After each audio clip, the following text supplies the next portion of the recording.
Hello there guys, welcome back to another epic Inexorable maths video. In this video, we're looking at doing some proofs involving quadratics. So anything like completing the square, using the discriminant, or just using the general properties of quadratics in proofs, that's what we're going to be looking at. So let's just dive straight into it. We've got a question here. It says, prove that 3n squared minus 4n plus 10 is always positive. So it doesn't matter what n is. Prove that this, regardless of the number for n that you choose, it's always going to be a positive output value once you substitute any number that you want in for n there. Well, how can we do that? Well, we could try to just plug values of n in and just show that they're all positive. However, the issue is there's an infinite number of values for n that we could choose. So it's not really a good idea to try and do that because we need to show it's always positive for all values of n. It would be impossible to literally exhaustively go through every single one. So we're going to use quadratic properties here. So there's two ways that you could do it, I would say. Let's go through both of them just to show you, because really it's personal preference how you do this. But yeah, because it's a quadratic, right? It's just in terms of n instead of in terms of x, but it's still a quadratic. So let's go through both ways that we can do this question. So if for a moment we consider the graph that this makes, now we're talking about n here, so technically this is the n axis instead of the x axis. I'm still going to say that this is equal to y. I'm going to say y is this, therefore this is the y axis. So you don't need to draw it necessarily, but it's maybe a good idea to visualize. We know that we've got a 10 there for our c value, so this could be 10 here. So we could put a 10 right there.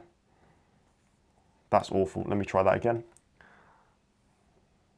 There you go.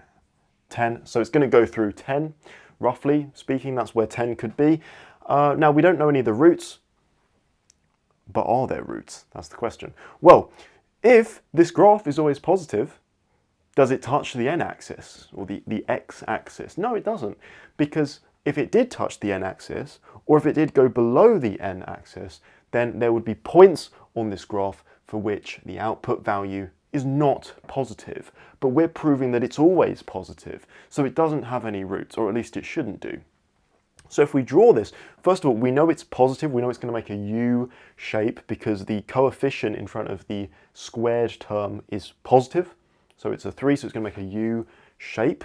So we can kind of suppose that roughly the shape of the quadratic will perhaps look something like that.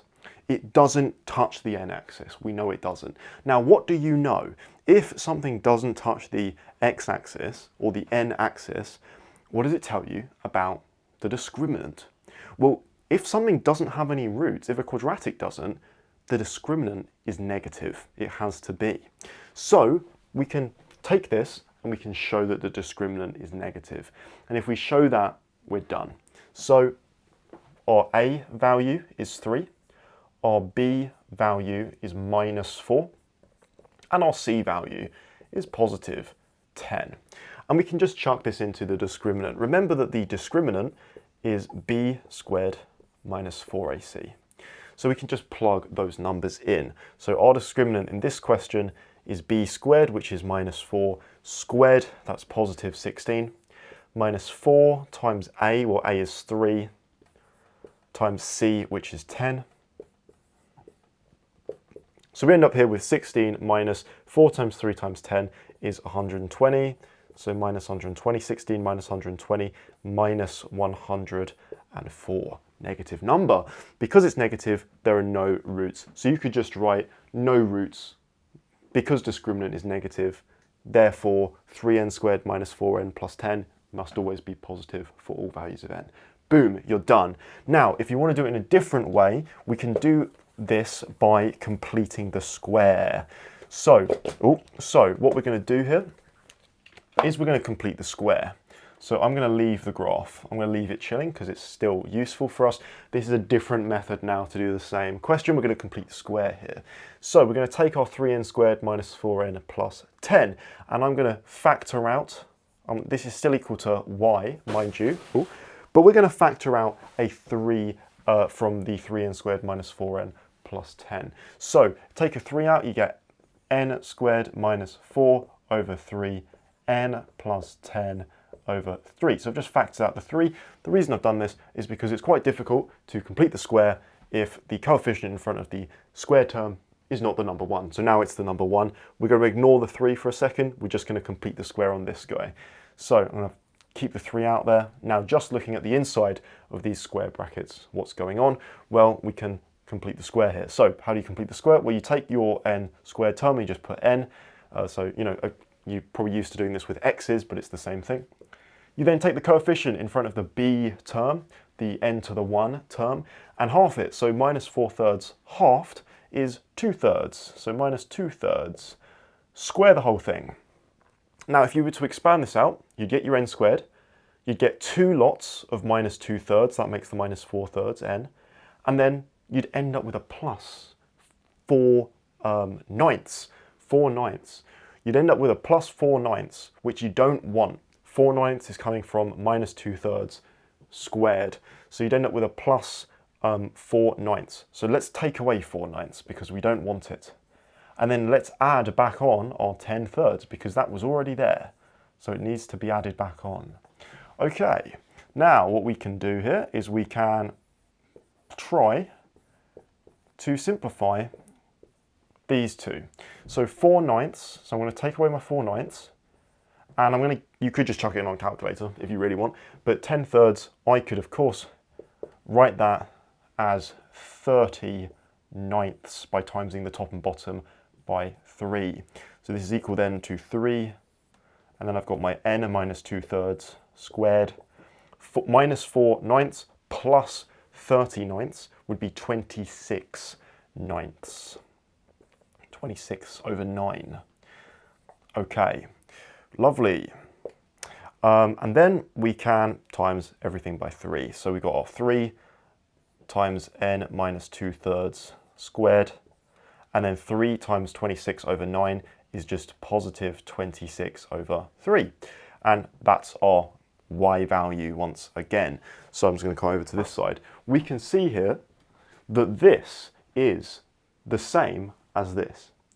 But the reason why we've completed the square here is because when you complete the square, it's very, very easy to see what the lowest point on the graph is. We always can see the way that you minimize the value on the graph is by trying to make this squared term here be equal to 0. If n was 2/3, this term would be 0. You'd end up with 3 times 0. That's the smallest that term can be. The squared term obviously can't be negative, because if you square something, it becomes positive. So this will be 0 and then plus 26/3. 26/3 is obviously a positive number, which means the smallest value here is 26/3. It's the smallest y value that you can get. And this would actually happen, it's not relevant to this question, but this would happen at the n value of 2/3 positive, because you'd put n is 2/3 in order to get y equals 26/3, if that makes sense. So we can see here the lowest value of the graph is 26/3. Now, if the lowest value of the graph is 26/3, how could it ever be 0 or negative? Well, it can't be, which means it must always be positive, because the smallest value is 26/3, which is obviously a positive number. That's the smallest it can be. It can be even bigger than that, but all of those values that are larger than or equal to 26/3 are clearly positive numbers, which means we've once again proven that this value is always positive. Okay guys, we've got another question here. So we're being told that kx squared plus 5kx plus 3 equals 0 has no real roots. And we want to prove that k must satisfy k is greater than or equal to 0 but less than 12 over 25. So in order for this, basically what it's saying is, in order for this quadratic equation to have no real roots, prove that k in the equation has to be between these two values. Okay, how do we do that? Well, again, we're going to think about potentially the discriminant. It tells us there's no real roots, guys. It tells us there's no real roots. If there's no real roots, we know that the discriminant, once again, must be a negative number. So we take our discriminant in terms of k here. So again, we're just going to identify our a, b, and c. I think that's probably a good idea. So a in the quadratic equation is actually k, because that's the coefficient in front of the x squared term. B is 5k, because that's the coefficient in front of the x term. And then finally, c is just the number 3. That's nice and easy. Okay, now because it has no real roots, the discriminant must be, which is b squared minus 4ac, the discriminant must be less than 0 in this question.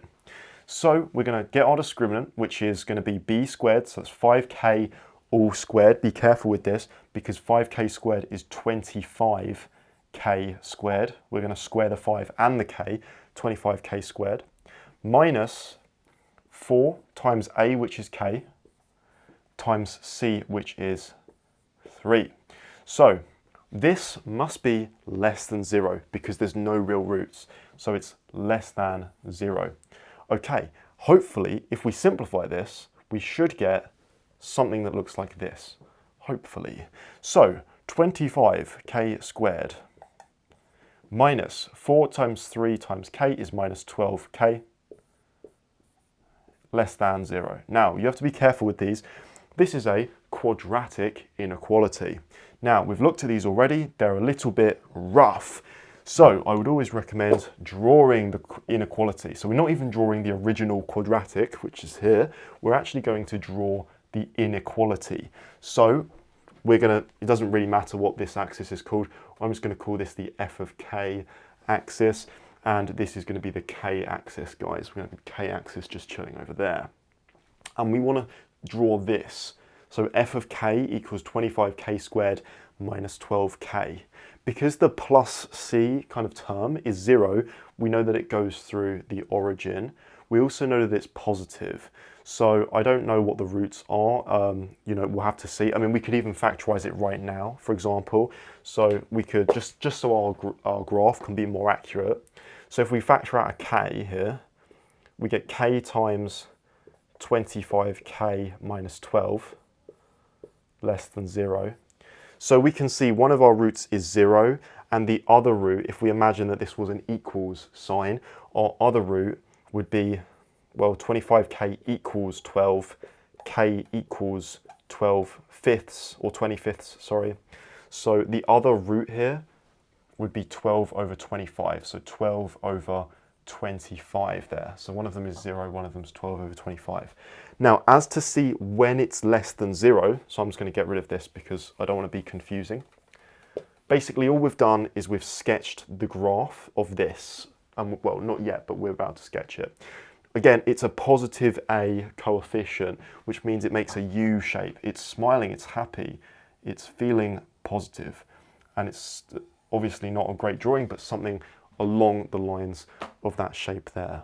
So the question is, when is it less than 0? Well, it's less than 0 between 0 and 12/25, not when we're to the left of 0 or to the right of 12/25. That's when f of k is more than 0. So the only time it's less than is in this interval here. In other words, in order for k to be to give you a quadratic equation that has no real roots, it needs to be between 0 and 12/25. Therefore, basically just solving this, we end up getting that k is between 12/25 and 0, just like that. Okay, and that is basically it, guys. One thing that you have to be very careful with is using either inclusive or not inclusive inequality signs.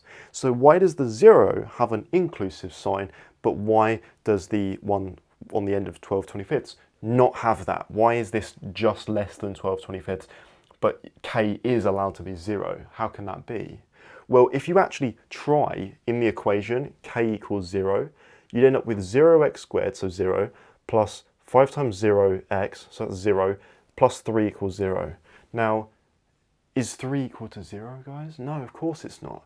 So if k is 0, you still have no real roots, which is what we're looking for. We're looking for the values of k that make there be no real roots. If k was dead on equal to 0, there'd still be no real roots. So k can be 0, but it cannot be 12/25. It can't be 12/25 because that would make it equal to 0. It would make the graph have one solution, which we don't want. But basically this is the gist of it. So maybe that's a slightly harder question, but still, nonetheless, that's how we do it. So guys, I hope those are some good examples for you in solving or looking at proofs involving quadratic equations.